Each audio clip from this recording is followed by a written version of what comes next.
एक बड़ी पुरानी कहावत है, 900 चूहे खा के बिल्ली चली हज को, वही हाल हुआ। पाकिस्तान और चीन ने यूएनएससी में भारत के खिलाफ एक बड़ा षड्यंत्र रचा, लेकिन भारत के 4 दोस्तों ने मिलकर उस षड्यंत्र को रोक दिया। लेकिन इन सब में रूस नहीं था। रूस ने कुछ वैसा ही किया जैसा भारत ने किया था। जानेंगे क्या है मामला। तो वहीं एक ऐसे अनजान देश ने भारत की मदद कर दी जिसके लिए सोचा भी नहीं था। तो दूसरी तरफ आखिरकार भारत ने ब्लैक लिस्ट क्यों कर दिया? बांग्लादेश के ऊपर इतना बड़ा एक्शन क्यों? जानेंगे क्या है मामला। इसके अलावे बहुत कुछ, आइए जानते हैं इन खबरों को विस्तार से। हाल ही में हमने देखा कि चीन पाकिस्तान के आतंकी मक्की को बचाने के लिए हर हाल में आगे आया। 26/11 हमले के मास्टरमाइंड हाफिज सईद का साला है अब्दुल रहमान मक्की, और इस मक्की को बचाने के लिए चीन ने सब कुछ लगा दिया। मक्की को यूएनएससी में आतंकी घोषित करने के लिए भारत और अमेरिका ने पेश किया था प्रस्ताव, और चीन ने इस प्रस्ताव पर रोक लगा दी। आपको बता दें, अमेरिका ने मक्की के ऊपर $2 मिलियन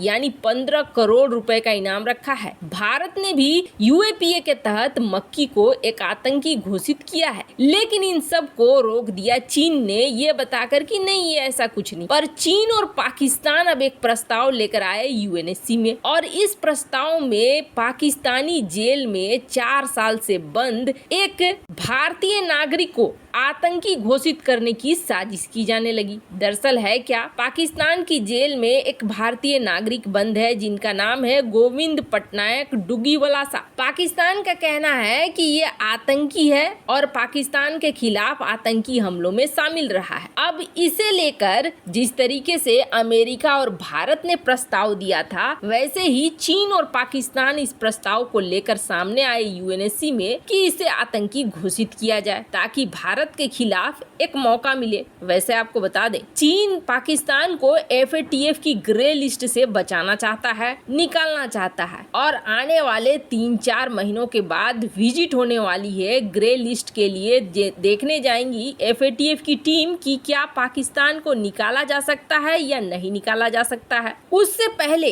भारत ये चाहता है कि मक्की को घोषित कर दिया जाए आतंकी, ताकि एफएटीएफ की टीम को ये समझ में आए कि जो फंड है वो कहाँ जा रहे हैं। तो वहीं चीन चाहता है कि ऐसा कुछ भी न हो जिससे कि एफएटीएफ की टीम इसे ग्रे लिस्ट में रखे और ग्रे लिस्ट से पाकिस्तान निकल ना पाए। दोनों इस वक्त एक दूसरे का सहयोग कर रहे हैं, और ऐसा ही हुआ। पाकिस्तान के प्रस्ताव लाने के बाद चीन को ये बहुत अच्छे से पता था कि भारत और भारत के दोस्त इसमें भारत का साथ दे देंगे। लेकिन आप देखिएगा, इस वक्त यूएनएससी में उन देशों ने साथ दिया जिसका पिछले कई समय से भारत साथ नहीं दे रहा है, जैसे कि ब्रिटेन, अमेरिका, फ्रांस। ये वो देश हैं जो साथ आ गए भारत के और इस प्रस्ताव को खारिज करवा दिया। वहीं एक चौथा देश अल्बानिया भी है। अल्बानिया भी साथ आ गया भारत के कि नहीं, ये बात बिल्कुल गलत है, ये प्रस्ताव कैंसिल होनी चाहिए। ये प्रस्ताव कैंसिल हो गया, यानी यूएनएससी के 3 परमानेंट मेंबर भारत के साथ आ गए। तो वहीं चौथा देश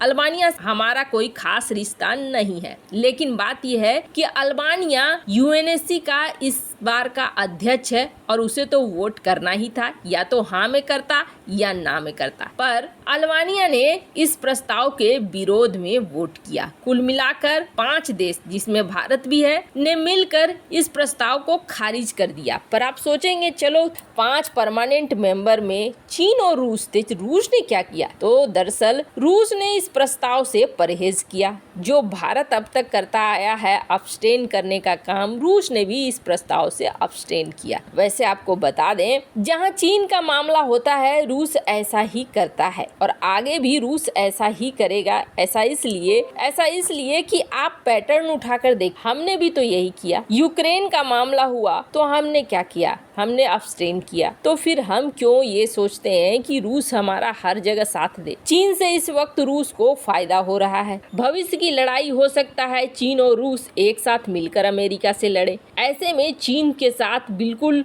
दुश्मनी तो नहीं मोल लेना चाहेगा। इसके अलावा यूएनएससी का पैटर्न आप देखिए, वहाँ जब जब रूस के बारे में मतदान हुआ, कई बार चीन ने खुलकर रूस की तरफ वोट किया है। भारत ने अब तक ऐसा नहीं किया है, इसलिए इसमें दुखी होने वाली कोई बात नहीं है। खैर, जहाँ एक तरफ ये सब कुछ हो रहा है तो वहीं दूसरी तरफ भारत ने बहुत बड़ा कदम उठाया है बांग्लादेश के प्रति। भारत और बांग्लादेश के रिलेशन प्रधानमंत्री के तौर पर एक दूसरे के साथ बहुत अच्छे हैं और कई सारे प्रोजेक्ट भी हैं जिस पर बहुत अच्छे से काम चल रहा है। यहाँ तक कि बांग्लादेश की पीएम खास तौर पर भारत को आम वगैरह भी भेजा करती हैं और इसके अलावे कई तरह के ऐसे काम बांग्लादेश की पीएम के द्वारा किए जाते हैं जो दिखलाता है कि वो भारत के साथ रिश्तों को और भी अच्छा रखना चाह रही हैं। और चाहे जो भी हो बांग्लादेश में भविष्य, लेकिन वर्तमान में पीएम शेख हसीना भारत के साथ रिश्तों को लगातार ठीक करना चाह रही हैं। पर ऐसा है कि जो जनता है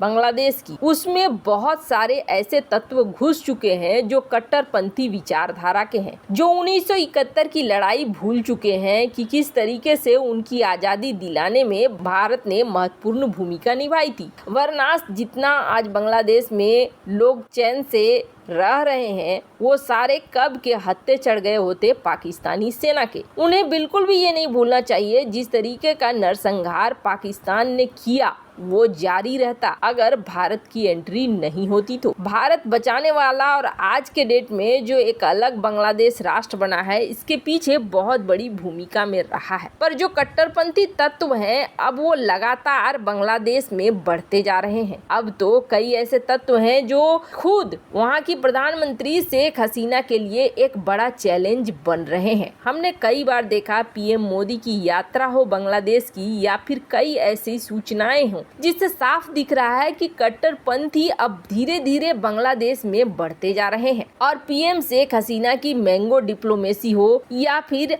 आपसी व्यापारिक रिश्ते हो, इसके ऊपर अब धीरे धीरे ये कट्टरपंथी हावी होते जा रहे हैं। अब हो क्या रहा था कि बहुत सारे इस तरीके की सूचनाएं मिलने लगी कि बांग्लादेश से कुछ लोग हैं जो आते हैं और आकर असम के इलाकों में जाते हैं। असम में ये धार्मिक प्रवचन और भी कई तरीकों से लोगों को भड़काने का काम करते हैं। यानी बांग्लादेश से लगातार कोई न कोई आता है और आकर ये इस तरीके के काम करता है जो भारतीय टूरिस्ट वीजा के नाम पर आते हैं और यहाँ पर आकर भड़काने का काम करते हैं, एक समुदाय विशेष को भारतीय मूल्यों के खिलाफ करते हैं। ऐसे में जैसे ही भारत सरकार को इसकी सूचना मिली है, वैसे ही भारत सरकार ने 7 ऐसे बांग्लादेशी को ब्लैकलिस्ट कर दिया है। और आपको बता दें ये ज्यादातर टूरिस्ट और मेडिकल वीजा पे आया करते थे और असम के सेंसिटिव डिस्ट्रिक्ट में जाकर लोगों को भड़काते थे। ऐसे इस मामले में अभी बांग्लादेश से आधिकारिक बयान आना बाकी है। इस मामले में आपकी क्या राय है, कमेंट कर जरूर बताएं। जल्द मिलते हैं अगले वीडियो में नई खबर के साथ।